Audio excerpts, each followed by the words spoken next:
Bonjour, bienvenue sur le floor de Wall Street. Nous sommes aujourd'hui avec Patrick Legland, le responsable de la recherche globale pour Société Générale Corporate and Investment Banking. Un jour très important aujourd'hui puisque les dirigeants européens se sont mis d'accord sur un nouveau traité. Alors pas tous les dirigeants puisqu'il y a 4 pays sur les 27 qui ont refusé ce traité, mais globalement c'est une avancée importante et c'est plutôt bien salué ici à Wall Street puisque on a une hausse des marchés aujourd'hui en début de séance.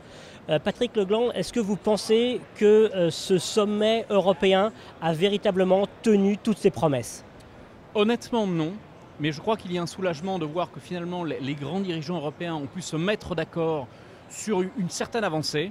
En même temps, nous sommes loin d'une solution finale. C'est-à-dire qu'en fait, qu'est-ce qui est attendu par le marché? Trois choses. Premièrement, que la Banque Centrale Européenne monétise et remette de l'oxygène dans le système à un moment où, quelque part, les États ont beaucoup de difficultés à se refinancer. Ça, c'est le premier point. Deuxième point, il faut mettre en place en Europe une véritable gouvernance qui permettra à un moment ou un autre de mettre en place des eurobonds. On en est très loin. C'est un marché unifié en Europe de la dette européenne n'est pas encore pour demain.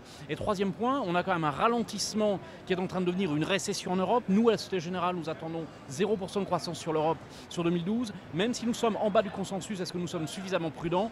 Donc on attend des mesures de soutien de la part des gouvernements, ce qui paraît absolument impossible dans la conjoncture actuelle. Donc oui, soulagement que ce sommet finalement ne soit pas conclu sur un échec, mais il reste encore beaucoup à faire.